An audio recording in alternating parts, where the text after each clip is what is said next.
everybody. Welcome to the third week of bonus content between seasons. Whoa, be careful. You're committing to having them in a set order. I've already uploaded the last two before we've even recorded this one. Oh my God. They're already ready to go. The things that can happen when we're not sick. So prepared. Last time we did bonus episodes, we had like a to Z of video games. And people seemed to enjoy it. I loved reading other people sending us their lists and having discussions about it. Lots of people sending us their own list of A to Z. And the only other thing that some people suggested that we do, and we wanted to do, was to do the same thing for films.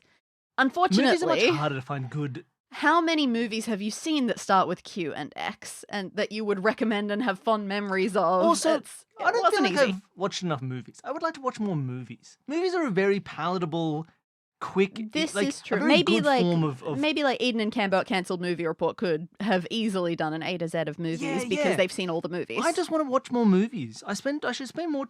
And movies are annoying because you commit to the whole movie, and it's like, oh, I have to commit to doing something for 3 hours right now. But every Instead, other piece I'll of just media, sit on my phone for 3 hours. Well, that too. And then every other piece of media, it's like I could read a book. It's like, yeah, but I could read for 3 hours, and I'd be only a small amount of the way through the book I'm reading. Like, why? I'd need to just keep doing. I could watch 3 hours of a TV show, but I'm happy to commit to 100 hours of TV. It is fascinating that for me, you've seen me with a book. But movies are great. You just watch them when they're done and you're finished. It's amazing. What do I do when I get a new book, Billy? You just read it in one sitting. For how many hours? For like 2 all days of them. or a full day. All the hours. You just sit and read. I can't movies, stop. We should watch more movies. And they're good, Dani. The problem is, and this will definitely come up for me, is a lot of movies too sad. I do not want sad. Just be sad a Can't little. do it. Dani, just be a little sad sometimes. No. Dani. The world is sad. I don't want my fiction sad. Dani, just be a little sad sometimes. You can watch more movies. So instead of A to Z, what we decided to do was go through some of the major genres. And we'll each nominate a movie as if we were going to have a movie night. And just something that we would want to watch. It doesn't necessarily have to be our absolute favorite. We think this is the best movie of this genre. Absolutely not. If you think we're listing our favorite movies, you're wrong. If you think we're listing I will say a decent handful of these are on my favorite movies list. If you think we're listing, I'm not very few of these are for me. These are not my favorite movies, but they're just when I thought of the genre, here's a movie that came to mind. I thought, yeah, that's a good movie. I'd watch that again. Actually, is that true for all these? Yeah, pretty much. It's more or less true for mine as well. But it's in just no some way, of them are also my favorites. Don't you think you know me, people at home? These are not my favorite movies. I think that mine is going to be quite representative of me as a person. All right, well. And our other thought was if we were going to the video store and trying to rent a movie together for date night. And yeah, that's what we do. And one of them was my suggestion, one of them was your suggestion. We're going to try and find the happy medium. We're going to find the movie in the middle that you would watch to sate both desires. So our first genre is crime. This is one of the few ones, Dani, where you know what I've picked for this. I do I? Not really, but you do. But this is No, I've got several ideas of what you could pick. Crime is a very broad genre. Crime is an incredibly broad genre. There's lots, but the one I picked is the one that I just bring up constantly for no reason, even though I've only seen it once. Haven't seen it since. Down by Law. No, that's a good one though. I almost put Down by Law. Jim Jarmusch featuring Roberto Benigni, Tom Waits. Yeah, you haven't seen any movies. And a third guy who had a fishing show as well. Okay, what have you It was gone quite with? good. We don't have time to do this for all of them. We have so much time, Dani. We can just do this in multiple parts. We have 15 genres. We could only get through half the alphabet at a time but now in I our want to videos, talk about Down in by our video Law. games. Jim Jarmusch. There are no Jim Jarmusch movies on this. I'd like to watch more Jim Jarmusch. No, not on mine either. I could have put Coffee and What's your Cigarettes crime movie? You're killing me. I put Inside Man. Oh, okay. I had no idea you were going to pick that. You're crazy. I always talk Inside Man. Inside Man, Spike Lee movie, where Clive Owen is he's doing a bank heist, and outside you've got I think Jodie Foster and Denzel Washington, and they're like, "Oh, we're gonna get this guy," and he goes, "I'm a bank robber, and I'm gonna try and outsmart you," and he keeps like sending out hostages, but he's mixing in bank robbers with hostages, and they don't know, and there's all these like interrogation scenes with the hostages they leave, and there's tricks and traps and trunks, and it's just very much one of those movies where it's like two guys and Jodie Foster, but it's like it's like the cops are trying to get him and he's trying to trick him, and it's this back and forth tricksy sort of thing, and it's really fun. I've only seen it once and I really liked it to the point where I go, Clive Owen, I really like Clive Owen. Why? It's just because of the movie Inside Man. So that's my movie. Mine is not very similar for that. I will defend all of my genre crossing that I have done. There's a lot of genre in crossing. these, but according to Actorial and IMDb, this absolutely fits. I had to ignore some of those. The Dark Knight. Dark Knight is a crime movie? All Batman, Look, all it is a those movie about Batmans crime. count as crime movies. I just also saw features a bank heist. I just saw a clip from Dark Knight that reminded me that Michael Jai White was in that movie as one of the crime bosses. And I just thought, you don't think about Michael Jai White being in The Dark Knight. It's crazy. Look, it was the first movie that I put on this list. I mean, it's a fantastic movie. I know. There is some element where you look at the top-rated movies of all time and I feel a little bit angry about them because they are all, in the most cliche way possible, they're all man movies. Yes. A lot of the top movies basically don't have any women in them, let alone anything that feels feministy about them or anything. I felt bad about my list in a similar way of like, why are there not? I should have more movies. I do have some variety there, and I'm happy that I ended up there. I wish I But did. this one, so it's annoying, but I also don't want to be contrarian. It is a really amazingly done movie. I was also thinking about Batman Begins, but I mean, Dark Knight's a better there movie. are just too many. I think that people sleep on Batman Begins because of Dark Knight. True. But yeah, it was just too great. The acting is wonderful. There are so many great scenes. I love the downfall of Harvey Dent. Yeah. I think it's beautifully done. Well, we need to find a movie that's somewhere between Inside Man. A pitch. Oh, yeah? What's your pitch? Usual Suspects. Oh, that's a good movie, The Usual Suspects. I would agree. It's got interrogation scene, going back to then seeing what happens. But it's got a bit more of the capery nature of a superhero sort of film. It doesn't. There's something about Kevin Spacey. The in that vibe. movie. It's the vibe. I get it. I'm happy to do that. I've seen that movie once before. And I've only seen the ending. It's a great movie. Pete Postlethwaite's in that movie. Hard name to say, but great actor to watch. There's a Baldwin, one of the many Baldwins. That's fun. It's a great movie. It's a great movie. Everyone loves that one. Yeah. Solid ensemble. All right, we're watching. So our crime movie is... We've ended up on The Usual Suspects. We're watching The Usual Suspects. I'm happy with that.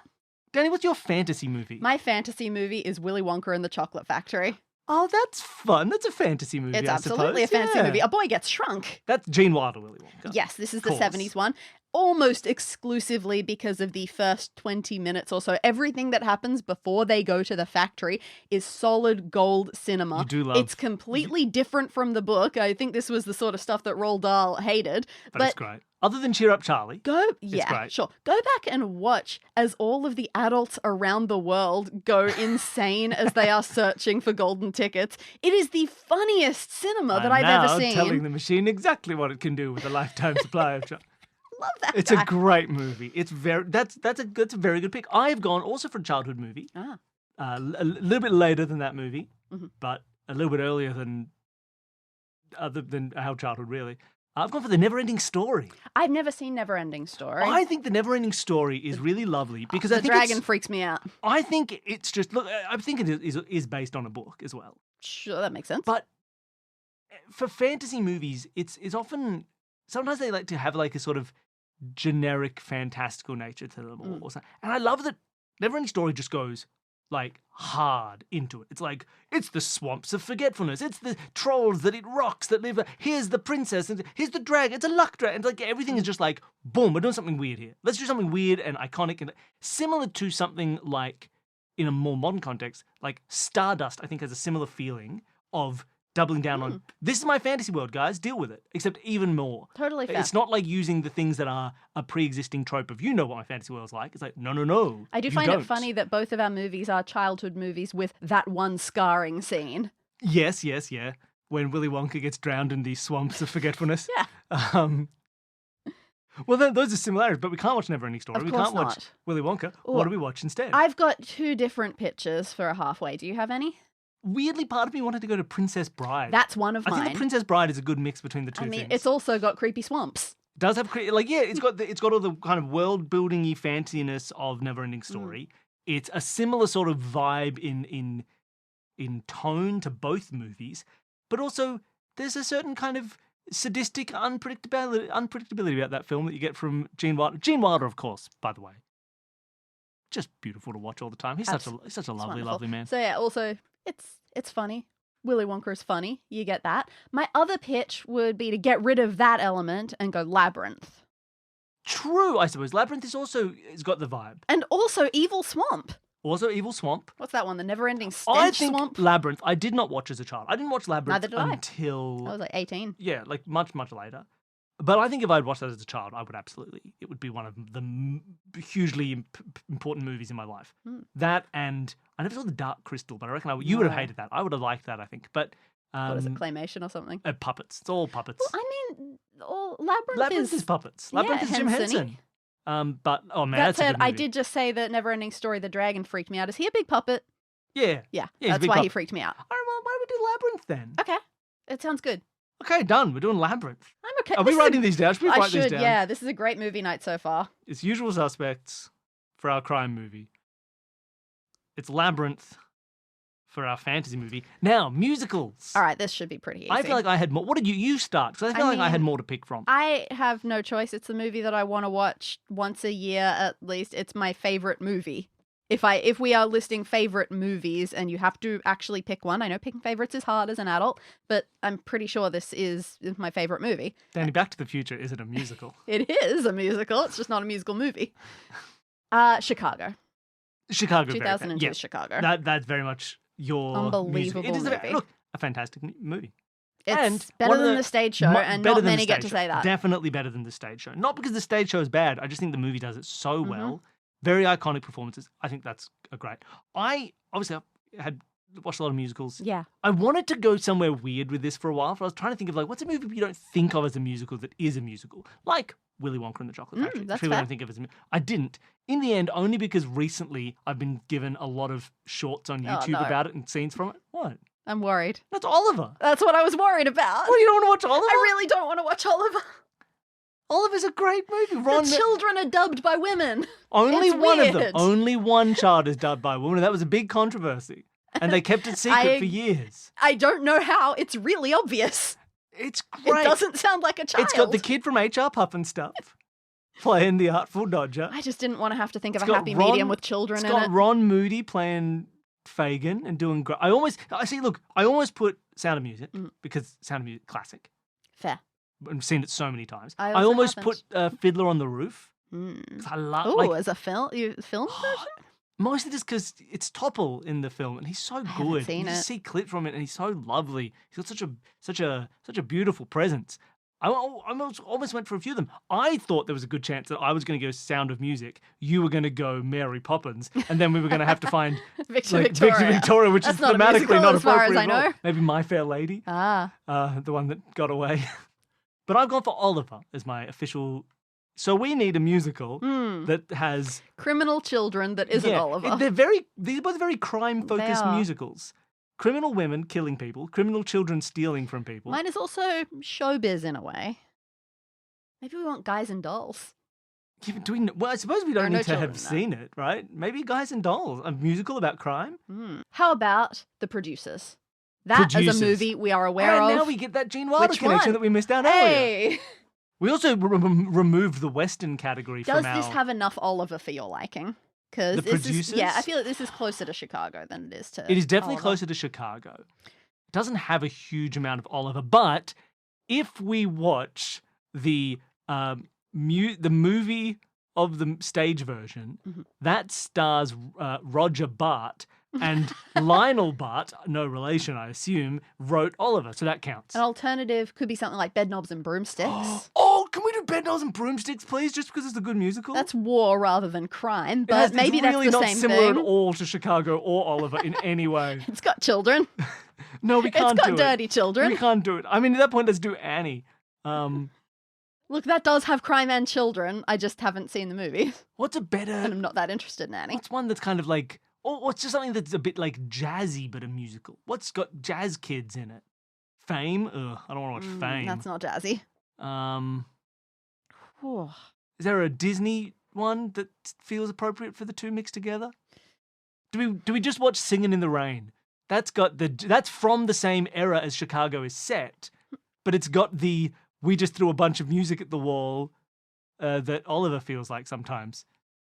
Does you think Oliver feels like that? No, not really. Okay, we're on a bit of a deadlock here. Nothing feels like we've compromised. It just feels like we're coming up with other suggestions. Really got to think about this. What's jazzy? Danny, let's watch Princess and the Frog. Yeah, I thought about that, but then... It's got the jazz music of the era for Chicago. And what else? And it's about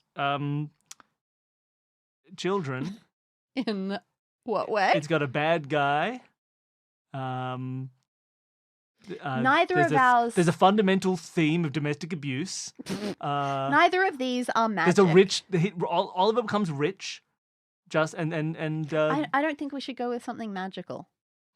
Good point. You're right. These are both... Do we watch Rent? I've never seen Rent. I'm not interested in Rent. What's a musical set in a prison that also has children in it? What are the... Oliver is about a child. This really does feel like we want Annie. We just... Okay, maybe I think it's Annie. We have to watch compromise Annie. And try Annie. I don't Sorry, know which everybody. version of Annie. We're watching Annie. But apparently that's where we're going. It just feels like the right mix. What about the Blues Brothers? There are no children in that, as far as There's I can remember. There's a prison. There's... Look, Annie is Annie is an orphan child and crime happens around her. We have to go for and Annie. a rich man adopts I feel her. bad about it. It's the worst movie of our set so far. I care the least about watching Annie. It might be fabulous. Maybe it's fabulous. We should include a couple that we aren't familiar with. I know that bit. All right. And Tomorrow. Romance.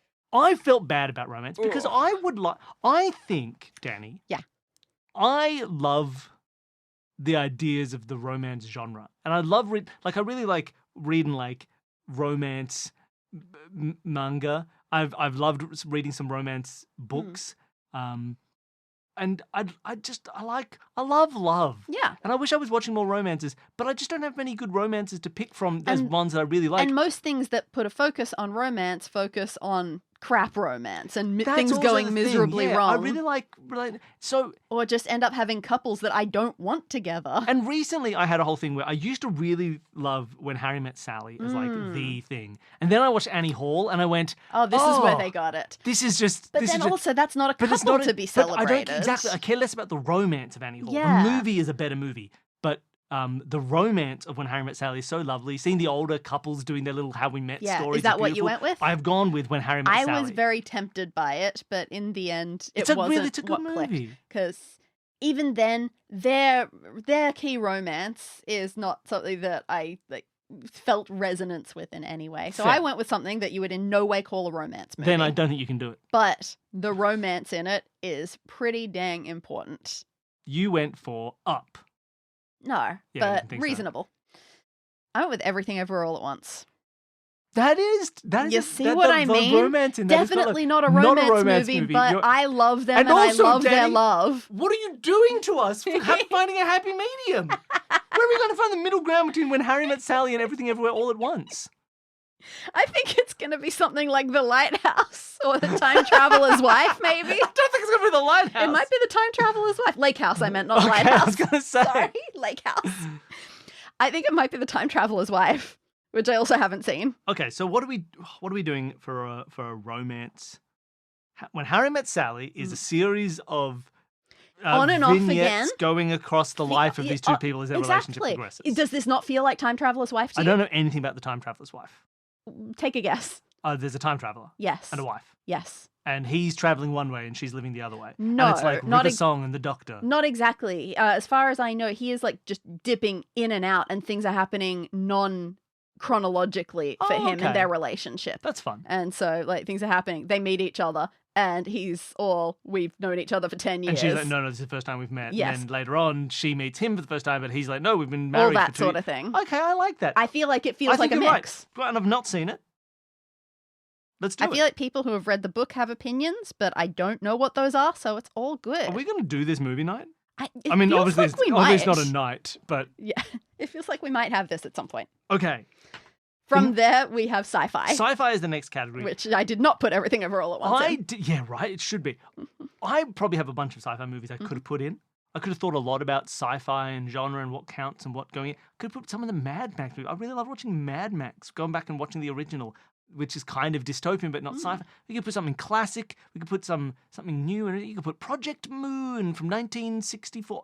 But I didn't.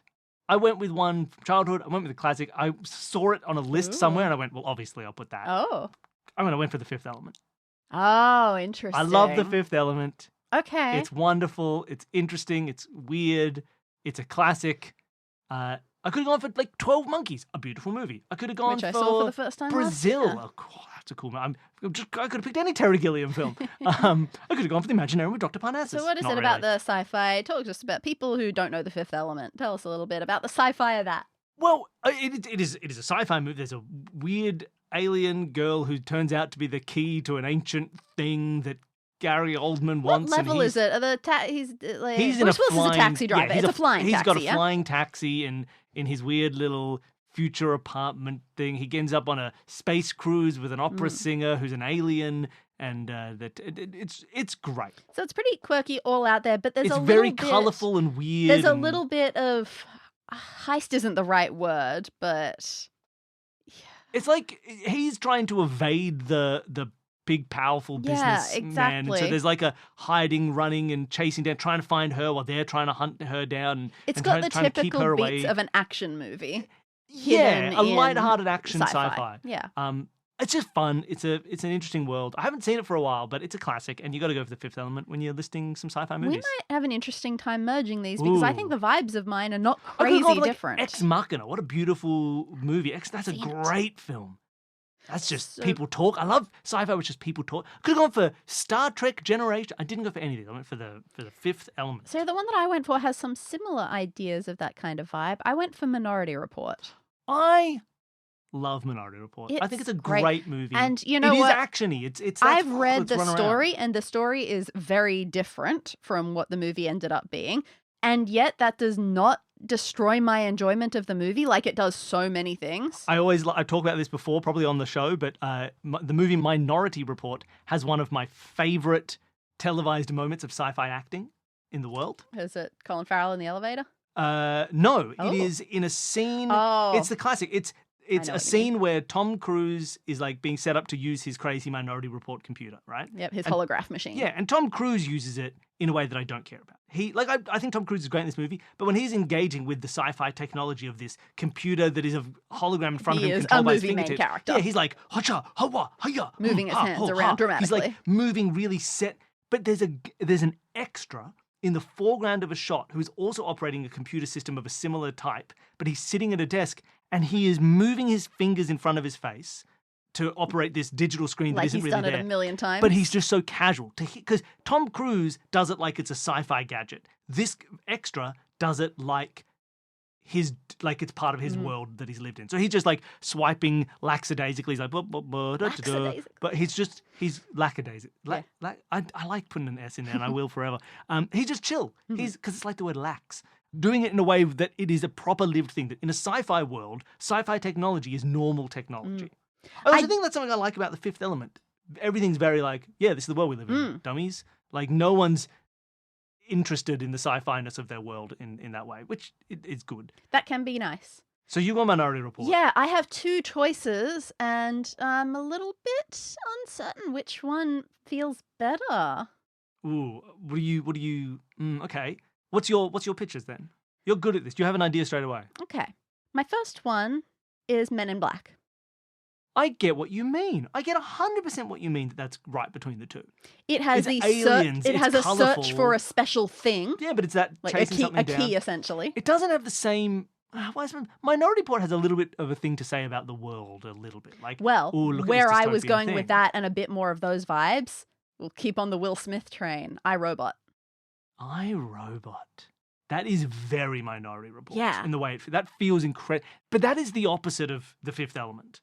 That has no Fifth Element to it, I think. No? No, I don't think it really does at all. There's no whimsy in that movie. There's no color in it. It is, oh my gosh, there's no color in that movie. That's The true. entire movie. You could make Both that it movie, and Minority Report are very, advertisers are blaring their stuff at you. Oh, there's a huge amount of Minority Report in Yeah. that movie. But I think if you made iRobot black and white halfway through, only 50% of the audience would notice.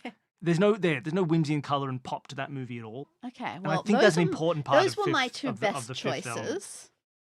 What about Men in Black has an awful lot of pop. Exactly. That's I think Men in Black might be better though. And it's got some like the car is very Minority Report. It doesn't have that same feeling of like Men in Black has that the attitude of like one person really knows this world and for someone else is new, which is in neither of these That's true. movies. Though a little bit Fifth Element, I suppose, in some ways. the Minority Report part of it is a bit tough. That's because both of the ones that we've But it chosen is are without- in legit futures. You know what? I think Men in Black is good because it is also like it is something. There's something law enforcement-y about their role in the same way that that's You the know role what of concerns me? what? Blade Runner would fit here. Blade Runner would I'm not watching fit. Blade Runner. I don't like it. He is a Blade Runner. I'm not interested in it. I don't even want to consider it. I just think that maybe Blade Runner 2049 would be a fit as well. But that has replicant babies in it. I don't want replicant What if we use babies. this as an excuse to Stupid. see movies we've never seen? And just be like, oh, probably Soylent Green. We already are. Soylent Green's a We've good seen example. Annie or Time Traveler's Wife. No, true. Yeah, but I don't think Soylent Green would be a good example. I think Men in Black is the good. I think that's it. I think I'm happy I with think Men we've in hit the Black. nail on the head. Now, would either of the Men in Black sequels feel any better? No, it's got to be Men in Black. Kind of agree. Do love the first Men in Black. All right, we're watching Men in Black. His audition is It's a great movie. It's wonderful. I don't know if I feel like watching it again, but it's a great movie. Really? I could Drama. watch that anytime. Drama?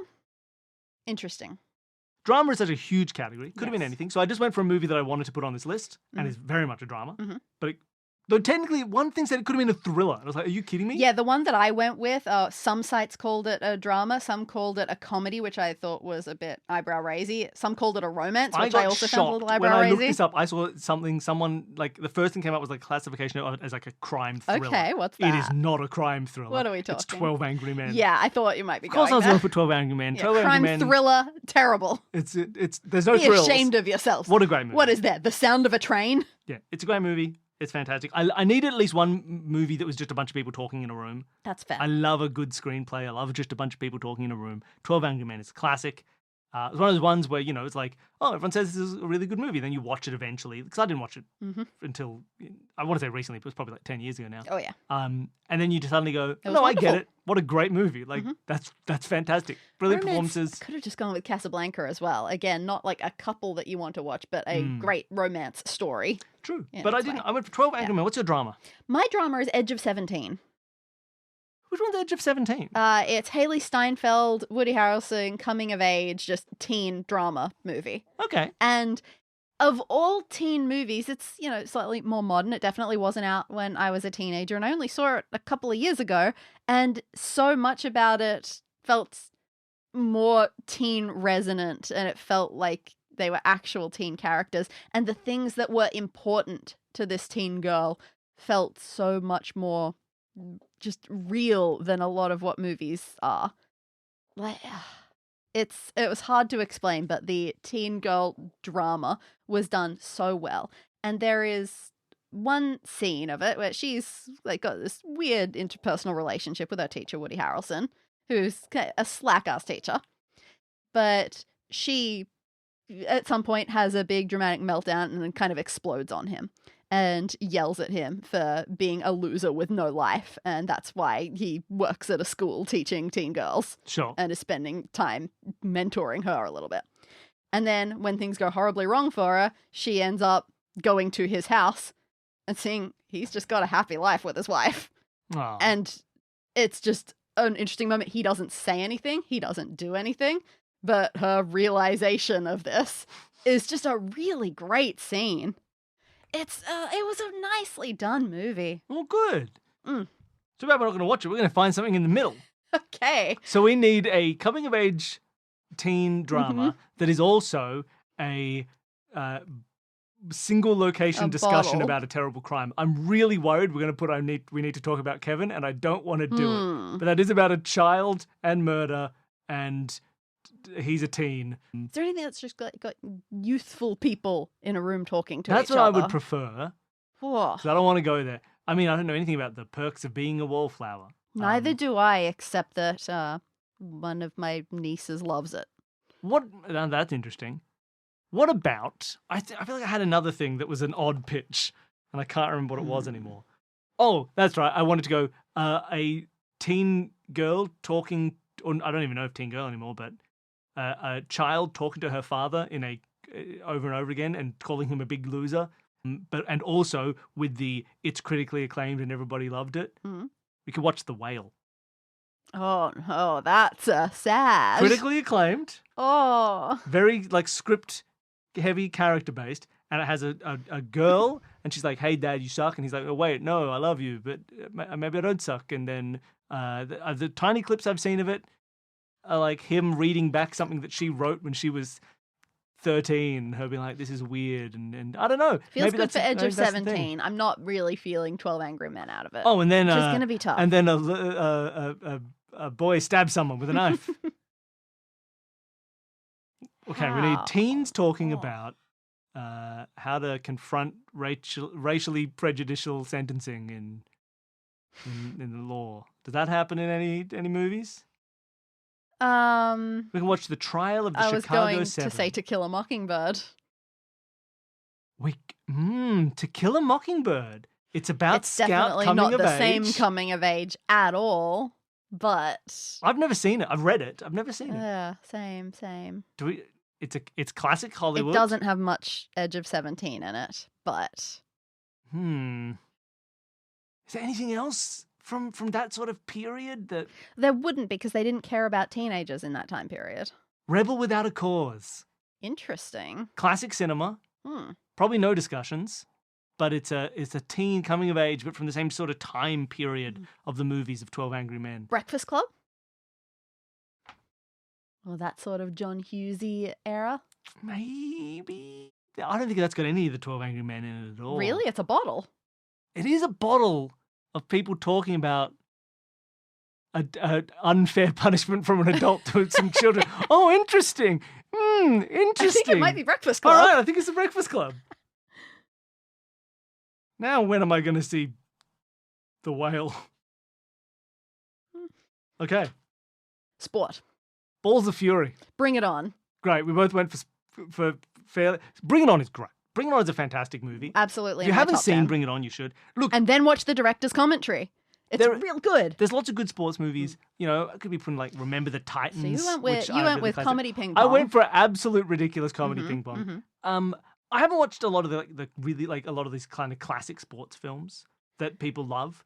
I also it sort of feels like we've gone to often find with those there's a disconnect to like they're so American and they're so built on American sports and what American sports means that often they're kind of like deliberately designed to hit on a cultural touchstone that I don't really have. I don't have much for. Can I change mine? Oh, I don't know. Can you? Can I change mine to actually my favorite sports film? Uh-huh. I'm getting rid of Balls of Fury. By the way, That's I'm fun. changing it mid-sentence. Balls of Fury is great. It's a really silly comedy about a dumb table tennis ping pong tournament, but I'm getting rid of it. Oh, if I could put anything, I'd be putting ping pong the anime. That's my favorite sport. That's my favorite sport thing ever. I'm changing it. Too bad it's going to be hard to find a middle ground between these two things. Okay. I'm putting in Bend It Like Beckham. I considered Bend It Like Beckham. I love Bend It Like Beckham. What a great movie. It's beautiful. Fantastic. It's about playing soccer. It's got Jonathan Rhys-Meyer. Yep. Not Jonathan Rhys-Davies. Nope. Jonathan Rhys-Meyer. It's got a very, very young Archie Punjabi. Archie. Why do I want her name to be just Archie Punjabi? I think her name is Archie Punjabi. Okay. She's the sister, though. She's not the main No, character. Yeah. No, I never remember her name. I feel terrible about it. And then very young Keira Knightley as well. Great. Wonderful really movie. lovely. It's got some romance in there. It's got some people getting mad at each other. It's got racial expectations. Romance. It's got some. Let's not set that aside. Absolutely inappropriate. It's great. It's really lovely. Really touching moments. Really fun. Really interesting.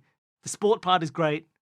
And everything else around is great. I think it's fantastic. What a great sport movie. Bend It Like Beckham. A common movie idea. Like you get the same sort of thing in Billy Elliot, which is the culture that you've grown up with clashing with the passionate hobby that you have. Yeah. There are lots of things like that. What was the other one? There was another one more recently, like that fits into the same genre. I can't remember what it is right now. Well, there's a third one. Then we've got Bring It On, which you've put, which great cheerleading movie, very fun, very interesting. Again, a lot of racial politics in that movie. Definitely. Just like in Bend It Like Beckham. So what we need is a really racially charged...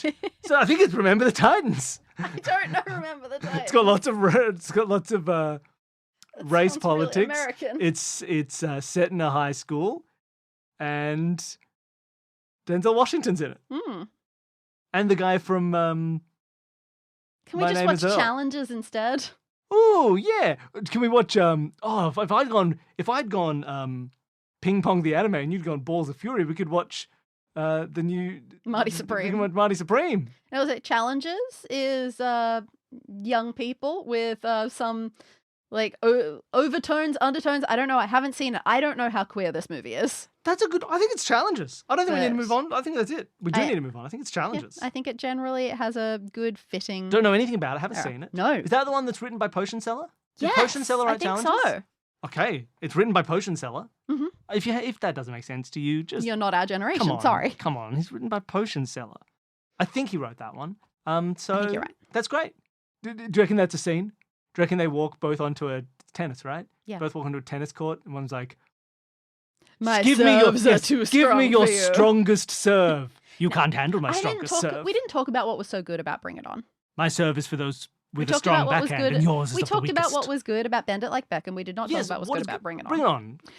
Bring It On. It is comedy. It is teen girls cheerleading. It is earnest. It's very it earnest. cares about it. Yes. To the point, it's a standard Hollywood thing where there's a huge number of adult males who are doing all of the work behind the scenes in this film, and they bloody cared to make sure that it was serious at the level of high school cheerleading. All of their cheerleading routines are real.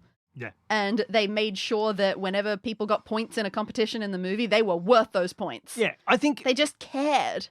that's the big thing that makes it work, because it feels almost like it's a parody movie, or it feels almost like it's a comedy movie, but you cannot escape the fundamental earnestness through the heart of that movie. It's like, no, but this for these people and for anybody, like this matters. This is important to them. This is real, and these characters are like half the characters are like parodies of that type of character, especially like some of the. And the, yet they like, don't feel like but they parodies. They don't, feel like exactly. people. I feel like I've met all of those Yeah, people. It's so good, like poorly handled, in the wrong hands, even just like the wrong director, you could turn this script into a parody. Yes. And it isn't. Mhm. It likes what it is, and it's a good movie. Yeah. But we're watching Challenges now. I'm happy with that. All right, Danny, what's your thriller? My thriller. Oh, this was where I had trouble. I have written 2 down and I still haven't decided which one. I had one and I got rid of it. Oh. Because it was technically listed as a thriller, but it doesn't feel like a thriller to me, so I got rid of mine it. are definitely thrillers. Tell me about yours first. Here's Maybe the it'll problem help. with thriller. Everything's a thriller, according to movie categorizations. Okay. You'll be like, oh, do you want to watch, like 12 Angry Men, I think was listed as a Yeah, thriller, and that's right? insane. It's just like anything. So originally, because it came up on a list of thrillers, and because I'd seen it recently and really quite liked it, I put The Fugitive. Just because I thought it was a really good movie. That's It's like, an action not thriller. really a thriller, though. Like, I don't know. I feel like thriller needs a little bit more menace to it. And that felt more just like Okay. action. So I changed it to Steven Spielberg's feature-length debut, Duel. That's a thriller. Duel is so good. Duel is a movie that my father, for the entirety of my life, said, hey, do you want to watch Duel? It's a really good movie. It's so good. Let me talk about how good Duel is. And I kept saying, nah, not really. Until eventually, only a few years ago, for his birthday, my brother and I, We watched the joined Bob's him, Burgers parody of Duel before we saw Duel. and then we sat And I and we still watched a haven't seen couple of Duel. movies from the 70s. We watched like 3 Days of the Condor. We watched Duel. And Duel is great. He was right, everybody. It's a really good movie. Duel is just a man driving along and a big truck comes up behind him and then like tries to And run him off the menaces road. him. And he's like, oh, I guess I'll just wait till the truck goes. It's free, I think he overtakes it or he doesn't let it pass. Or he does something incredibly minor to set off this faceless truck driver. You never see the driver of the truck. And he tries to run him off the road. So he freaks out, he stops, he lets the car go. So he pulls into a nearby petrol station and the truck driver is also there, waiting for him to leave so he can chase him again. And and he just never lets up. And he does everything you would want to do to stop a truck. He calls the right people, he does the right things, and he can't do this. Truck driver's just going to get this faceless truck just keeps hounding him, and it's great. It's so tense, so wonderful. It's really well shot. It's interesting. It ends so abruptly in such a nice way. It's a great movie. It's a great thriller. Duel, go watch it. It's really good. All right, so my choices, and they are both distinctly thrillers. One of them is one that I remember watching and enjoying and would see again. The other one, I remember watching and enjoying, but I was 5 years younger. Okay. So I have no idea whether it holds up even a little bit, and I would like to watch it again to find out. One of them is 1 Hour Photo. No, that's, Damn. would you call, I suppose that's a That's a psychological thriller. thriller That's in a its thriller. way. I did see that. I One of just them found it is- sad. No, I've got no idea. What's your thrillers? One of them is Red Eye. Red Eye is a good movie. That's good. I like really that. Enjoyable. I'm okay with going with that one. I know exactly what I'm going to pick as our middle ground. Okay, sure. It's much closer to Red Eye than Duel, but we're going to get that. The other one is Panic Room. Which one should I go with? Go for Red Eye. We've got two forms of transport, so now we need one on a boat. Speed 2. Good. Do you want to describe Red Eye? Red Eye is Rachel McAdams gets on a Red Eye flight. The person sitting next to her, Cillian Murphy, starts talking to her. And then just out of nowhere in their casual conversation says, by the way, you'll probably want to do what I said because I'm holding your father hostage and I'll murder him if you don't. Oh, it's so good. They're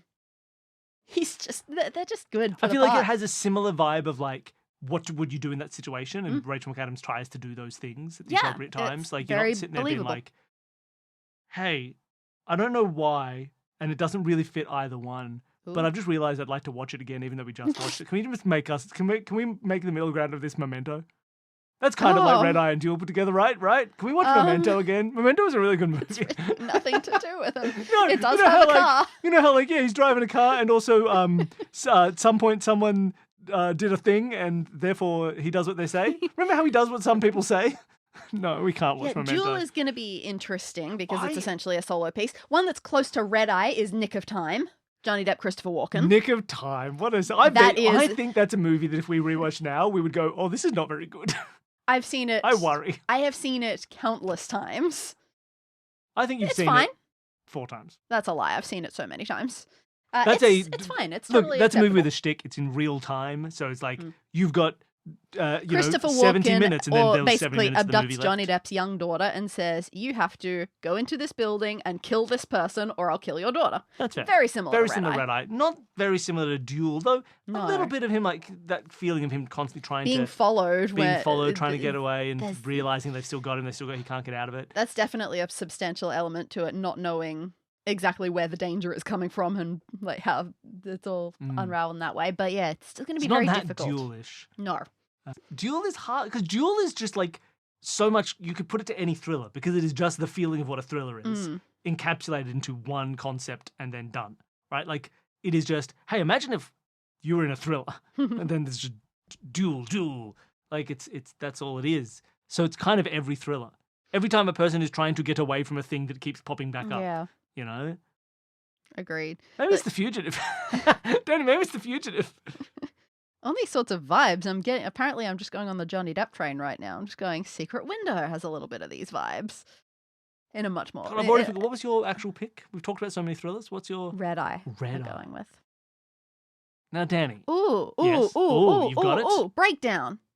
What is breakdown? This is man and woman, their car has a breakdown. Someone says, hey, I'll take your wife into town and we'll deal with it. And then no one ever comes back. Yeah. I have seen that movie a couple of times. I'm pretty sure I'll double check that it's called Breakdown. And yeah, they just try to sort of gaslight him. But isn't that the same as Flight Plan? Gaslighting someone? Yeah, but it gets a bit more actiony. Kurt Russell, really, huh? 83% on Rotten Tomatoes. Let's do it. Let's do Breakdown as our combined movie. It stars Kurt Russell as a man whose wife is kidnapped by a truck driver after their car mysteriously breaks down during a cross-country drive, leading him on a desperate search to track her down and confront her captors. That sounds like a good middle ground. Counterpoint. What about the original Mad Max? I don't know. There's lots of driving. There's There's nothing Red Eye about that. He's got a wife. And she doesn't have a husband in Red Eye. And Toe Cutter threatens her. I'm putting Breakdown. Yeah, I think Breakdown is the idea. I'd love to watch that. That'd be great. All right, so far, that's the sort of feeling in a thriller that always gets me, that everyone around you is in on it. That's what makes a good thriller to me. Lovely. Well, so far, we're halfway through, maybe a bit over? Yeah, we're doing exactly great. Halfway. Our crime is Usual Suspects. Our fantasy is Labyrinth. Our musical is Annie. Our romance is Time Traveler's Wife. Sci-fi is Men in Black. Our drama is The Breakfast Club. That's a drama? That's what we found as the drama we're going to watch? What can you do? Our sport movie is Challengers, and our thriller is Breakdown. This is a good mix of seen and haven't seen. Danny, what's your action movie? I went back to the classic pool of, everyone loves this one. I went with Die Hard. Die Hard? Great action movie. Mm-hmm. I went for... This was one that I did not watch in childhood in any way, shape, or form. Only watched it as an adult and went, I get it. Yeah. I just had a great time. It's a very good movie. I wanted to throw in a Jackie Chan movie. Okay. And I wanted to go for like a classic Jackie Chan movie. So I almost went for Wheels on Meals. A brilliant movie. One of the ones, it's got one of the best, probably the best fight scene ever filmed in Jackie Chan fighting Benny the Jet Urquidez. And for people who, look, I haven't seen many martial arts films, so they all sort of blur together a little bit. Sure. How do you differentiate this one compared to the others? Is it the quality of the fights? Is it the storyline? Okay. It's not the storyline. I didn't but it is think a little so. bit. It's the set. It's like the kind of the setups of them, right? So I haven't gone for Wheels on Meals, by the way. That's not my. Oh, okay. Because I was going to go for a couple of these, right? Wheels on Meals is lovely. It's him and Yuan Bao, and they kind of they're very lackadaisical people living in and they get caught up in this ridiculous thing. I can't remember how anymore. Project A is an odd one that I could have done as an early Jackie Chan. That's very fun. And again, that's him, Yuan Bao, and Sammo Hung. They used to make movies together. Mm-hmm. I almost went for First Police Story, which I only saw for the first time recently, which is he's a cop. It's very like, it's Jackie Chan. He has to look after a young woman. He's a cop and he's terrible at it and things keep going wrong. And there's the opening scene, they crash like 70 cars off the side. They build an entire town on the side of a mountain and then they destroy the whole thing with cars as they drive through. You've shown me that. It's fantastic. It's a great movie. I always had a huge amount of trouble finding a copy that was watchable for Police Story. I finally did. It was fantastic. Nice. I think that might have the stunt where he goes down the pole rigged up in lights and he goes down like 5 stories on it and he killed himself. So the like, stunt work is important too. But I've gone for instead, Who Am I? Which was a little bit later than that. Who Am I is a stupid, stupid movie. All right, I've got to shift around some of my thoughts about how we're going to merge these things. Who Am I? Action comedy Jackie Chan movie from, I think, like right on 1980 or something. Maybe I'm wrong. I'm not going Kung Pao. It is so dumb. He's like a spy who kind of works for like the CIA but also China, and he gets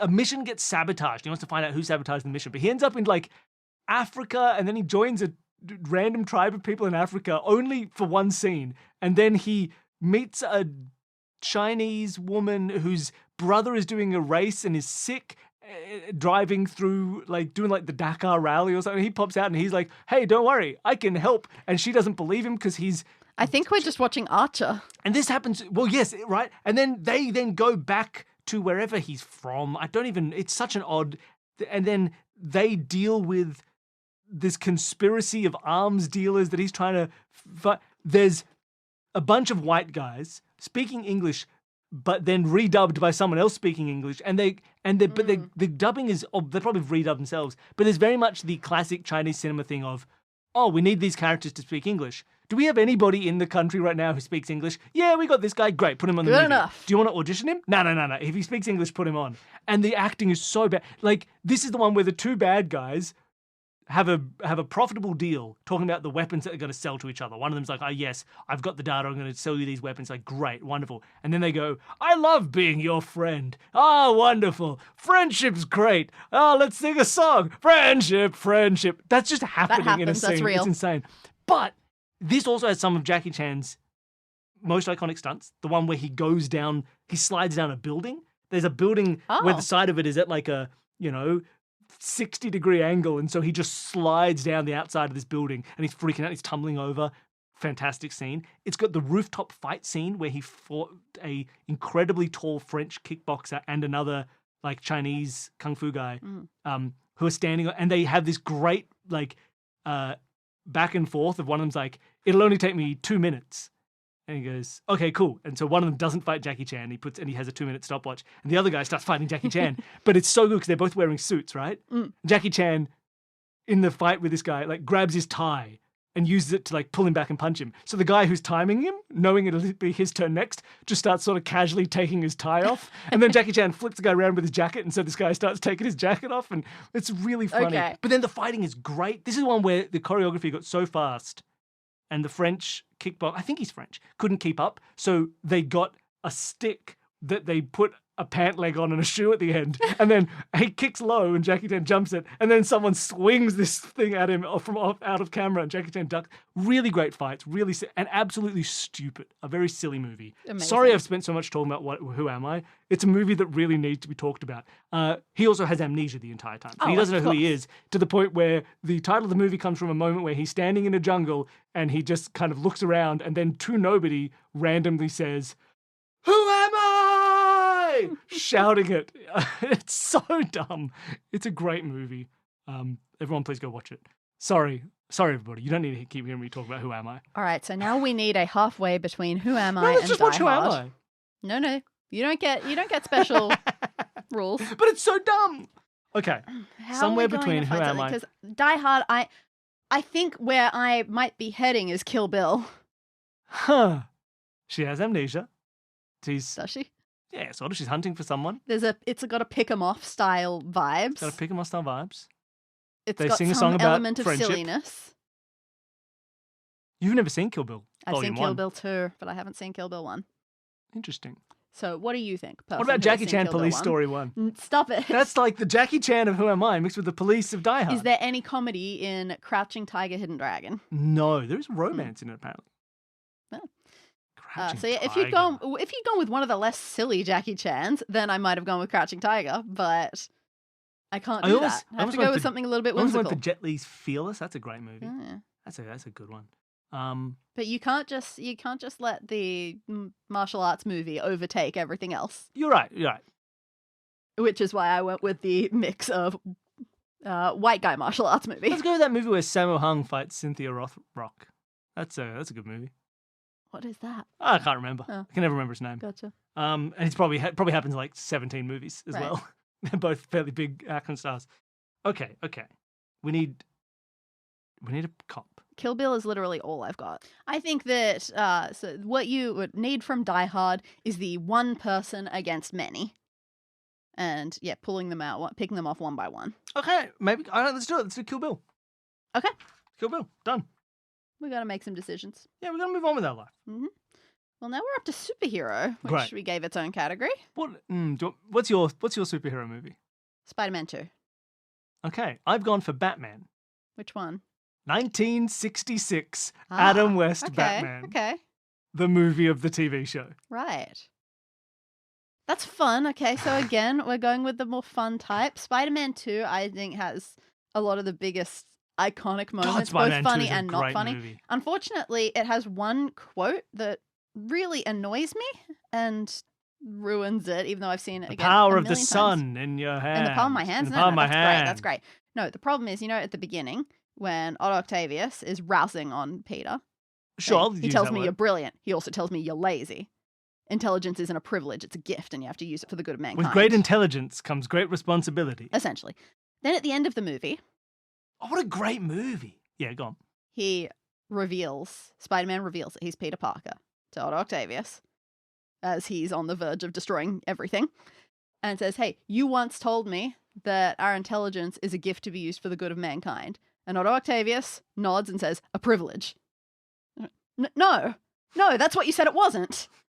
No. Well, in that case, it's the worst movie I've ever seen.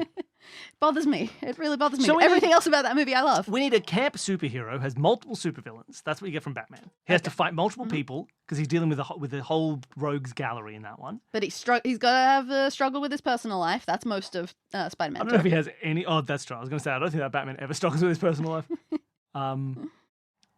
Yes, and he has to be betrayed by a mentor And a friend. and unable to make his life work. Okay. This feels like it's a lot of superhero movies. And Problem yet with I can't superhero pick movies is they're all the one. same movie. That's why I picked my favorite one. We go for Across the Spider-Verse. We go Into the Spider-Verse. We go Spider-Verse. Boy, I do like Into the Spider-Verse. It's dealing with his personal life. Is it whimsical enough? It's colourful. Colourful's a form of whimsy. Colour is a form of whimsy, Danny. I want something that is trying to be a little bit funnier. Okay. What are some of the ones? Thor Ragnarok. I don't Interesting. want to watch Thor Ragnarok again. I don't want to have to rewatch any of these Marvel movies.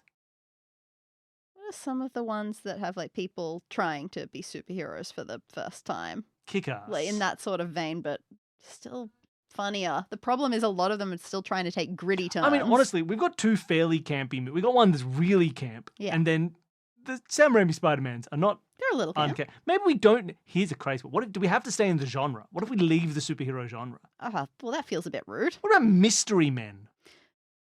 It's camp and colourful and weird. Okay. It's not. I don't think it's. I don't think camp is. No, it's not camp. It's entirely correct. It's. Oh, what a good movie. What a good movie. I always put Mystery Men for my superhero movie, and then I got rid of it. Why aren't we looking at, say, 1989 Batman? Ooh, it's Batman. That's what he gets from Batman. Therefore, it's got an awful lot of the same. But it's dark. I think you're right. I think it's just Batman. It's original Batman. I think 1989 Batman. Have you ever seen the 1989 No, I've Batman? seen every other one. I haven't seen 1989. Well, wonderful. We have to one. watch it. Yeah. It's great. Every single other Batman. There is that really annoying scene, though, right? Where early on, he's like, have you ever danced with the devil in the pale moonlight? And then later on, he's like, remember how you said that I'd dance with the devil? In the daytime, yes. Yeah, ridiculous. That's that's the opposite of what you said, man. All right, we're watching Batman. We've got 5 more movies to go. We're 2/3 of the way through. What's your adventure? My adventure is Pirates of the Caribbean, Curse of the Black Pearl. Fantasy adventure, but it's an adventure. Well, I also went for fantasy adventure because adventure, again, so many things were listed as adventure. It's basically you either go with a fantasy or you go with the Three Musketeers. I almost went for The Mummy for this because I thought that's fair. a classic adventure movie. But instead, I went for something that fills the idea of an adventure. Yeah. Really, it goes, you're traveling, you're going from one place, going to another, you're seeking to go. I'm going for Fellowship of the Ring. I thought you were about to say The Hobbit then, if only we wanted to watch that again. I went for Fellowship of the Ring. That's very fair. So we need something that's a mix between... the first movies of the 2 biggest trilogies of the noughties. Danny? Yeah. I've got a crazy pitch for these two things stuck together. All right. Muppet Treasure Island. Huh. This is a movie where it's so old that I don't know if I've seen it. They're going from one place to another. There are pirates it's based on a piece of classic literature. That's true, it is. It's got for what it's worth, I assume you're talking about Lord of the Rings based on classic literature. Yep. But I can Pirates of the Caribbean, Curse of the Black Pearl is absolutely based on Samuel Taylor Coleridge's Rime of the Ancient Mariner. It is very Rime of the Ancient Mariner. So we want all these things that are built on... I think maybe it's Muppet Treasure Island. It's not a terrible idea. Does it have the gravitas that both of these adventure movies occasionally have? No. The answer to that one is no, Danny. It has... no gravitas. Because Pirates of the Caribbean its dramatic moments are iconic. And Lord of the Rings is all dramatic. Crazy counterpitch. Uh-huh. Something to do with the ocean and ships and sort of the mythological elements that Pirates of the Caribbean sort of ties into. Yeah. It's a journey from one place to another where a fellowship is put together based on their individual skills to go off and do this. And the main guy is sort of like weak and needs the support of the more like combat capable members of this group and just has sort of like an innocence and naivety to them that you get from Frodo. Okay, I'm interested. Atlantis. Oh. Disney's Atlantis. Is that Disney? Atlantis. Huh. There's like a fellowship. There's some betrayal. Aren't there only like 2 of them? No, there's a whole bunch. It's like the main guy, the guy who loves explosives, the guy who loves mechanics, the guy who's leading the expedition. Hell yeah, let's do it. I think it's Let's Atlantis. I think those 2 movies together become Atlantis. Haven't seen that since we got our first DVD player. Well, let's watch Atlantis. I've seen it again, but as a child. Yeah. I haven't seen it since. Well, this goes pretty neatly onto our next category. I feel like it's about the corrupting elements of pieces of power. Fantastic. That's also, perfect. At one point, they steal Aztec gold and then turn into skeletons. That doesn't happen at all. Okay. The next one, this leads nicely into animation. Obviously not a genre, but it always gets put into its own genre category.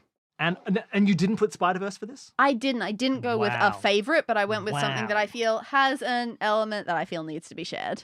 Okay. What did you go with? What did I go with? I was thinking about, there's a lot of animated stuff I could have gone. I almost went Porco Rosso. I didn't go Porco Rosso. I decided to go for Western animation, but with a kind of a fun weirdness to it. I wanted to do something, and again, something from childhood. It's a classic thing. I haven't seen it since I was a kid. I went for the Triplets of Belleville. Oh, interesting. You say as a child, you would have been like 13.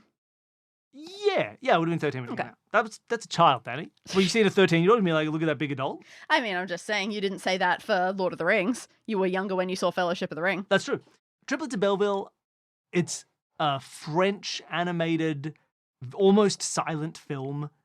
Every character, hey, if you've ever played... acclaimed at the Oscars. Yeah, beautiful. I don't even remember if it actually also won, but I think it did. Gross character designs. Everyone's weird. Like 3 old women who used to be singers. So what is it about? Okay, their grandson is a professional cyclist on the Tour de France who gets kidnapped by the mafia and they have to track him down.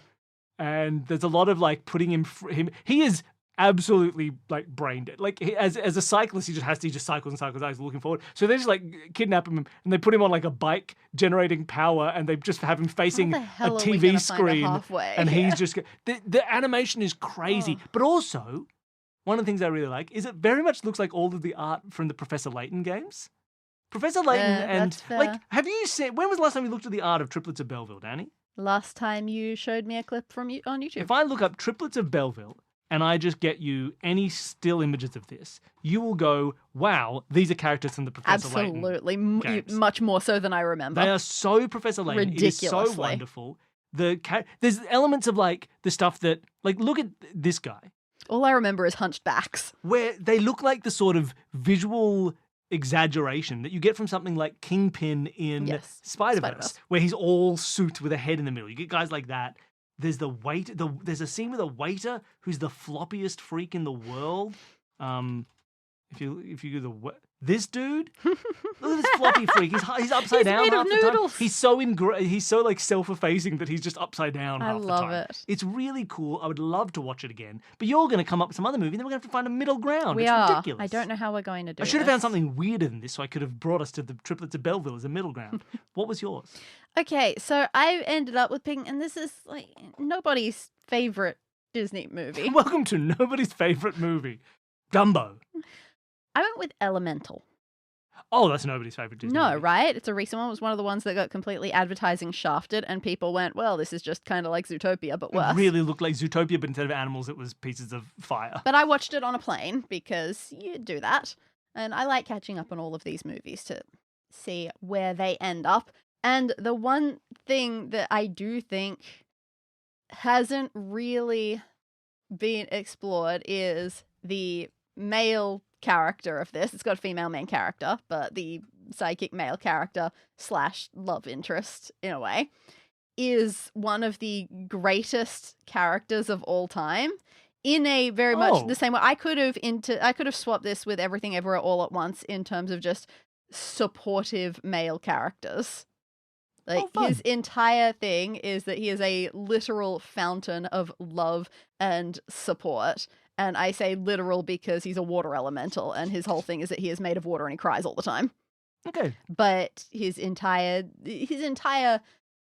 personhood is just how wonderful and supportive he is. And he meets this burdened young woman and is saying, no, you are gifted. You are amazing. This should be celebrated. You should be able to do what you want because it is making the world better if you do. And I think that that is wonderful. And that reminded me of you. You saying I'm a crying fountain? I said that part reminded me of you. You're saying I'm a crying fountain from an overlooked Disney film? Thank you. That's really nice. So how do we find a middle ground? Okay, so we need something that's kind of like weird visuals. I think we're back to Spider-Verse. It's got to be, but it's also got to have well-developed, supportive characters toward each other. It makes me want to go to the world of Ghibli. Those characters care about each other. It's been a while since I've seen Howl's Moving Castle. I was going to suggest Howl's Moving Castle. Not impossible. Visually, like similar visually to stuff like Triplets of Belleville, but but beautiful instead of ugly. A lot of the Miyazaki characters are famously alone. Or just lonesome. Yeah, that's true. But that one develops that kind of support between the two of them. Oh, what a beautiful movie. Maybe that's a good one to go for. Maybe it's House. What about something that we've not seen in the world of Ghibli, like Ponyo? Well, then I can't say. Ponyo has a sort of elemental element to it. That's true, but I don't know anything about its relations. Where's And- Totoro fit in? You have to tell me. You've seen more of these than I have. That's just and even some then, I haven't seen them in sisters in a years. weird world. That's a bit more like one of our things was Alice in Wonderland, which it very well Mm. could have been. What a beautiful animated film. We could have gone to My Neighbor Totoro. I was tempted to go Sleeping Beauty. There were all sorts of things that I If could have I gone Google, what if I Google? I'm going to just, because of the elemental elements of it, Mhm. I want to Google Ponyo and get a tiny little description of what Ponyo is. Isn't Ponyo like a sea drop that's going to dissolve into sea foam if it doesn't find love or something? Yeah, so there's love. Interesting. Sosuke rescues a goldfish trapped in a bottle. The goldfish, who is the daughter of a wizard, transforms herself into a young girl with her father's magic and falls in love with Sosuke. There's strange water stuff. There's if I go for images of Ponyo, there's goldfish freaks. There's a person on a boat talking to a giant woman in some water. Yeah, maybe Ponyo's the I think right it's choice. Ponyo, Danny. I think we're gonna watch Ponyo. Okay, we're going straight from Atlantis to Ponyo. We're watery. 3 to go. Danny, before we started this, we cut out 2 categories We did. from our I distinctly cut out a third before coming up with one. And the 2 categories we cut because we didn't think there was enough to have discussion-wise. And one based on our own personal problems of not having watched anything from this genre, really. Yeah. Well, maybe actually more than you would think, but still. And then the other, because it's a very small genre, is we cut anthology. Yep. Which you are a big fan of anthology films. Yes, but there aren't that many, True. and there's not many that I know. And we cut Western. Yeah. My problem is I'd be Tarantinoing for both of them, so it wouldn't contribute much. Yeah, and Westerns, once we go past the few that we've seen, we don't really have the kind of, I don't know anything about for a few dollars more. No, I there don't are know anything absolutely people who could you know. run rings around us in this category and have very strong opinions. We just haven't experienced much of it. On the basis that we cut out anthology and we cut out Western, my comedy movie is The Ballad of Buster Scruggs. Oh, okay. A comedy anthology Western movie. Oh boy, how are we going to mix this? By the way, comedy is technically it is comedy, but it gets very dramatic as well. Really sad, really dramatic. Definitely a problem that I have with a lot of comedies. Yeah, but I think a hugely underrated film, The Ballad of Buster Scruggs, both because it is an anthology, so it's hard to get really wrapped up into the whole kind of idea of the thing, and because it was one of the first sort of movies from big directors that went straight to streaming, I think. Didn't have any kind of theatrical release, unless it did. But I remember it was a big streaming movie. I think it was made with Netflix. But it's a Coen Brothers film, and it's a very good... I just really like it. It is all Coen small Brothers really vignettes disappoint. of Western stuff. I saw a review when I was trying to look up this to make sure, to see what categories it was and things like that. Someone just said, it's the perfect Western. It starts incredibly silly, gets less and less silly as it goes on, has these sudden dips into really poignant moments, really great performances, a fantastic, one of the short films is just Tom Waits panning for gold very slowly and dialoguelessly for, 15 minutes of this movie or 20 minutes of this movie. And some amazing shots. And it starts with one opening shot that it then replicates the end of it. And it's such a beautiful juxtaposition starting of that first shot and the final shot and what they mean and the effect of humans on nature. Just brilliant. We talked about how much we love bottle episodes, and the final short film of this thing is just 4 people talking in a carriage as it goes across to a hotel. Nice. That's so good, really well scripted and really great. Really great performance from the actor whose name I always forget, who I love, who was in Frasier as her as Daphne's fiance for a while, the lawyer. Donnie. That actor who's in every time he pops up in something, I think he gives a phenomenal performance. I always look him up and I always forget his name, but he is in that final scene again, giving a fantastic performance. Really great. Really good movie. And they're all enjoyable, really poignant and interesting. Way too sad in some of them. Some of them just I can't believe you'd be so sad at the end. How dare you? How dare you make me feel so sad? But brilliant movie. And I'm glad to get an anthology Western into our list that has no anthology and no Western. Amazing. How are we going to match that with yours, Danny? Yeah, I don't know because I don't... This category is just comedy, by the way. I don't think we specified that very clearly. This is comedy. I went with an actual comedy that doesn't make you die inside. Hey! Oh, it's something incredibly wholesome that has features as one of the supporting cast, an actress that we absolutely adore. Ooh. I went with My Big Fat Greek Wedding. I love My Big Fat Greek Wedding. I could have put that as the romance. Yeah. The problem is, I consider that, and then I went, no, because the romance isn't what I care about. No, the romance is not the bit. key part of the movie. It's the family. The romance is like just done so quickly. But he then becomes just a supportive guy. Like he's just a really, their relationship is really not in jeopardy the whole time. No, that's true. Not even a little bit. It's a great movie. But yeah, it's just wonderful. Andrea Martin. Andrea Martin is fantastic. She is so good. She plays her aunt in that. Aunt Vula.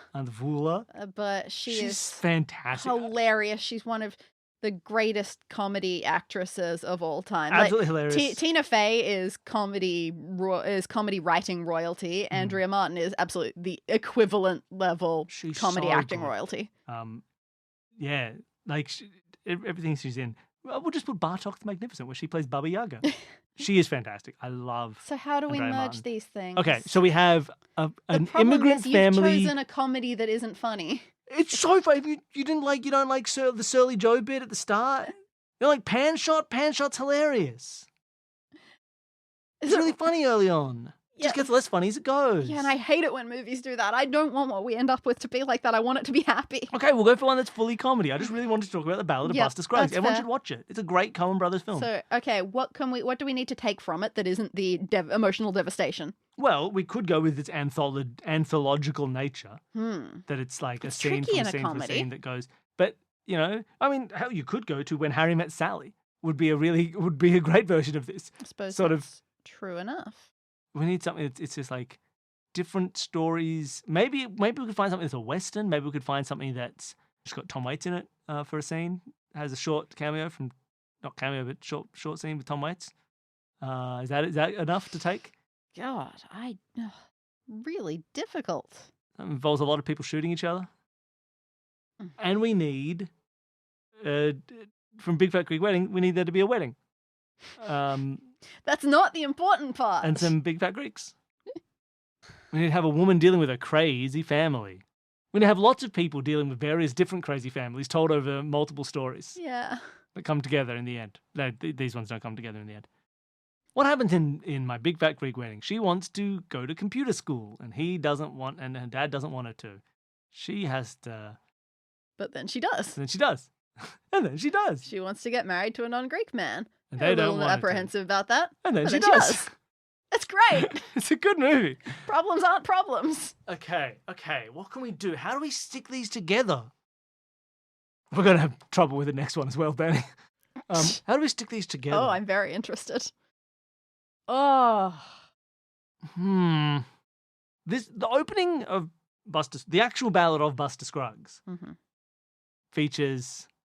Oh, what's that actor's name? He's not Harry Dean Stanton. Who's the third guy from Oh Brother, Where Art Thou? The one who's not George Clooney and John Turturro. Oh no, I don't know. That guy, he's great. He's fantastic. But he's not Harry Dean Stanton. That's the other dude. Who plays Buster Scruggs? If it were a bit more serious, I'd be like, if anyone died in the Sex and the City movie, I'd be saying the Sex and the City movie. Tim Blake Nelson. He's great. The Sex and the City movie. You see what I mean? If someone died in it, yeah, you're going to be right. It's almost anthology-esque in its way, that all of the episodes always are. Maybe this is where we end up with another Tarantino.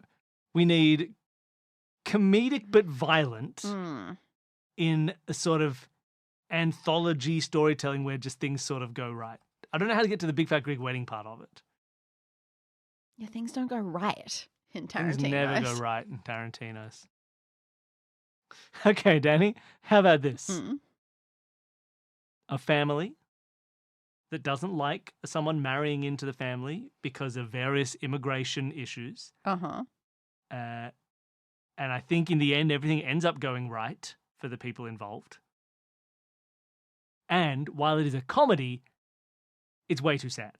Oh. Just like Buster Scruggs. What about The Big Sick? Oh. I mean, I don't really. It's like My Big Fat Greek Wedding, except instead of computer school, it's a very, very sick wife. And instead of Greeks, it's Pakistanis. Winning over a grumpy parent for not being the right race, maybe. I don't know if that's a fundamental issue about it. I haven't seen the movie. I just assume based on how movies go. But then also, it's a comedy that's probably far too sad because there's a woman dying of an unknown illness. Maybe. But then also, we know from the passage of real time that she's fine in right the now. end. So That helps. So therefore, it'll just be fine. He'll be like, I don't want my wife to still be sick, and she won't be, based on the passage of real time. That is an interesting I think it might be the point. big sick. Oh, that's tough, but yep, okay, sure. Do I know anything about this movie? Really? No. I don't think we've nailed the compromise there. I think that's perfect. But then again, I don't know enough about that movie to actually judge whether it's perfect. Exactly. Maybe every single thing I've said about it is wrong, but still. All right. What's your category? history? History is our next category. This one I also initially crossed out because everything about history is miserable, and I don't like miserable. So You love miserable. I stretched the boundaries a little bit again. I went with Singing in the Rain. So when you mentioned it earlier, it's an important period of history, the transition of movies to talkies. Okay, you're doing one not about any historical actual people, but like a historical vibe. Exactly. The time when it movies was were going specifically from a period of history that a movie made later was trying to cover. Wonderful. In a happy, comedic way. Great. I've done the same thing. Uh-huh. I've gone for one that isn't doing any actual historical event, but is just a movie looking back at an earlier period and talking about like the feeling of that period. Right. I've gone for the 1970 Italian film The Conformist. Of course you have. I really liked this movie. I watched it like last year. It was great. It's a really good movie. It's about a man who is basically without any kind of idea of who he is and no spine and definition in life, who therefore naturally becomes a prominent member of the fascist party of Italy. Nice. And ends up being told by the fascists that he has to go and assassinate his former professor, who is hiding out in a different country, in France somewhere maybe, and he goes and travels there like, I'm gonna kill this guy, and then he gets there and he's like, oh, I'm so weak-willed, I can't do it, I'm such a loser, and doesn't do that, and has a weird thing with his wife, and has a thing with his own partner, and it's like, it is beautiful as a movie. It's shot so well. Every shot is so good. It's I think I'm going to get my film terms wrong for everyone who likes film, but it's like this sort of example of like impressionist film at the time of like scenes will be lit and changed and sometimes change mid-scene based on the emotions of the characters in a way rather than the reality of the scene. Beautiful shots, weird scenes. Occasionally deliberately deceptive shots. Oh yes, there are some some shots where it makes it look like two people are really close together and then it zooms out and they're really far away. Like beautiful shots of like fascist architecture of Italy, and like these scenes where he's going through these massive hallways that are way too big, but there's nobody in them.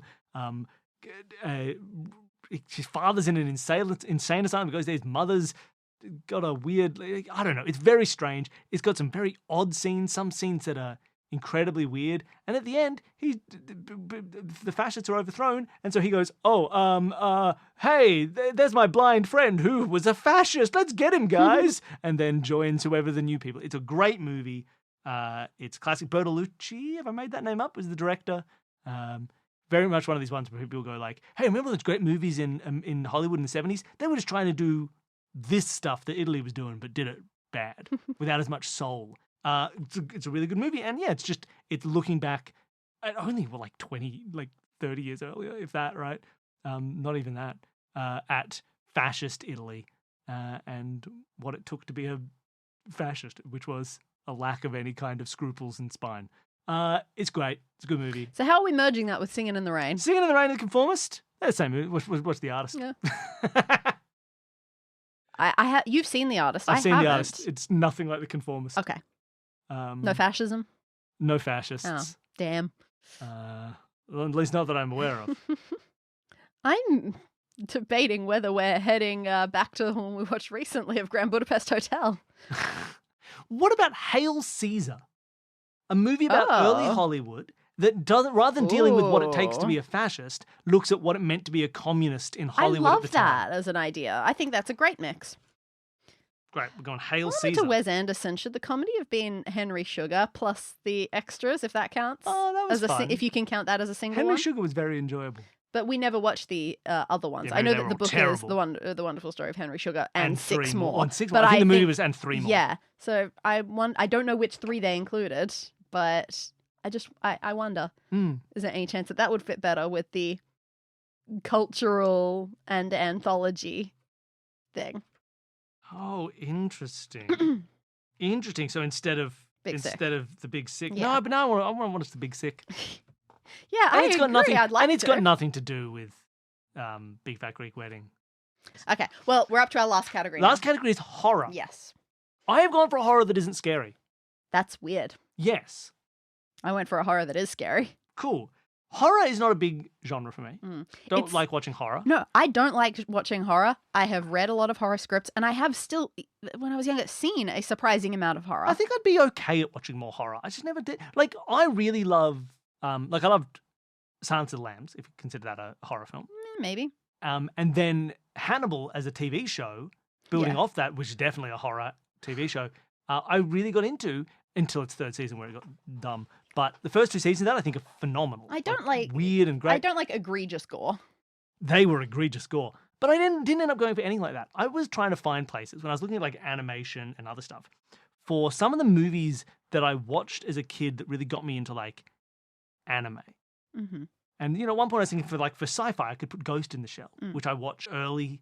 Another one that I watched when I was young that really stuck with me and was really like one of my first big sort of anime experiences that also could have technically gone in sci-fi because of the setting, but is very much listed everywhere as a horror film. But horror not in the way of like, oh, gore, Texas Chainsaw horror, but more horror in the feeling of Frankenstein is gothic horror. Oh, okay. That idea. It is gothic horror. The themes are pure horror themes, but it's not a scary movie at all. Which was Vampire Hunter D Bloodlust. Oh. Which is horror because it's a woman who's abducted by a vampire and a man who is a half vampire tracking her down and dealing with weird werewolf creatures and cities full of mutant people on this alien planet and it's big and weird and gothic to the extreme and features big vampire castles and great scenes. And I love this. I got obsessed with this as a kid. There's one piece of music from this film that has stuck with me forever that I can never find every time I look for it. It takes me ages to find it again, of this like big choral scene that's like this huge choir singing in the background as it zooms in on this vampire castle. It's fantastic. What sort of vampires are these? Are they just like the ones that are essentially human? They are like, even though it's set on a different planet and there's sci-fi elements, they're like classic gothic vampires. They can't go into the sun. They drink blood. They are not shying away from anything of the classic vampire setup. I think you beat them with a stake through the heart. I think you can annoy them with crosses maybe. There's a wolfman scene. There's a classic scene of like a guy turning into a wolf and he's like standing on a mountain in the moonlight and he comes down. They go to like a very like Court of Miracles town full of weird carny folk, but they're all crazy evil horror monsters. It's great. He's traveling alongside three other bounty hunters. You know my who are problem like, right here? It's great. It's classic. It's technically a horror film. And I just wanted to talk about a movie that I saw as a kid. My problem is that I think the movie that I'm currently imagining as a middle ground is going to be just a worse movie than either of the movies we've picked. I mean, that happens sometimes. That's the problem of the middle ground. There is- What's your horror movie? What do I talk about as what I have always found my scariest horror movie that I've seen? The scariest horror movie Yeah, you've this ever one you seen remember? is Texas Chainsaw Massacre. No, that one I did know about of before the massacring even started. The Substance. No, it's I don't know, what is I it? don't care for The Substance. The Descent. Of course, The Descent. Oh, The Descent. Danny, I'm really glad we're not watching The Descent. That'd freak me out. Well, see, How did your version of The Descent end? Because there's two different versions of the ending of that film. Yes, There's that's one where true. they get out, one where they don't get out. Yes, mine was They Don't Get Out. Great. So yeah, The Descent is British spelunking women go into caves, get lost in cave system.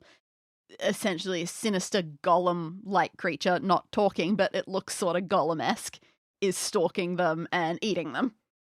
It's terrifying. It is isolating. It is like they have their own personal friction going on. As far as like early mid 2000s horror goes, it was really spot on. And that feeling of isolation and being trapped really hit home. And yeah, everyone found it one of the scariest ones at the time. My problem is that we're talking about vampires, we're talking about another world, we're talking about isolation. And Oh no, we're doing I Am Legend, aren't we? You know what? I thought of that, but I didn't think that was quite right. But where I did end up was 30 Days of Night. Oh, interesting. 30 Days of Night. Which I have also seen, though, a long time, about the same amount of time ago, like 20 years ago. Look, I don't remember anything particularly special about it, but the premise is a premise that I love, which is they are in, I can't remember, the Arctic, Antarctic. Yeah, somewhere north. And they have hit that point where they are going to get a month of no sunlight and the vampires come out. That is, I've never seen that movie. Hmm. Maybe that's what we watch. It's vampires, it's isolation, it's stuck in a place you can't get out of with a thing that wants to get you. Yeah. It Maybe does. we're watching 30 You see Days what a I mean? Night. I feel like it matches the vibes. Yeah, it's Now, probably not as. I mean, look, it may well be better than Vampire Hunter D. I'm going to check the ratings on IMDb for all of these movies. Vampire Hunter D. Bloodlust. Bloodlust. Which was a movie based on a series that I had never seen or read. 7.7 on IMDb. Higher than I thought. Oh, it was later than I thought. That's 2000 and... 2000. Just 2000? Bang on Yeah. 2000. It's a great movie, everybody. I mean, might not be. I also watched the dub. I've never seen the original 2005. Japanese. 7.2 for The Descent. That seems crazy. Yeah, it's I fine. feel like it's a classic. Still a horror. That's true. And Instead, can we watch none of the middle grounds and just watch all of the the base ones? 30 Days of Night, 6.6. Yeah, it's not going to be good, but that's fine. And yet, Alaskan, sorry. But It's Arctic. It is. I mean, we could think longer for a different horror movie, but I think that's fine. I just think we've done it. I think it really fits. All right, Danny, so here's our list. Of the movies that we are now watching on our next movie Yeah. month. Oh, fair enough. All right. Our crime movie? Usual Suspects. Usual Suspects, a classic. Our fantasy movie? Labyrinth. A classic. Lovely. Seen it. Our musical? Annie. Haven't classic. seen it. Don't even know which version we're looking at. Romance? The Time Traveler's Wife. Haven't seen it. Happy to. Sci-fi? Men in Black. Can we just remember that one? We've seen it so many times. Drama? The Breakfast Club. I can't believe I've got 12 Angry Men written down here. We ended up at the Breakfast Club. Sport? Challenges. Excited? I haven't seen it. No, I'd love to watch it. Thriller? Breakdown. Excited? I haven't seen it. Apprehensive about watching it because I know it stresses me out. Action? Kill Bill. You haven't seen it. Finally, I'll have seen it. Superhero? Batman. Tim Burton's 1989 Batman. Somehow haven't seen it.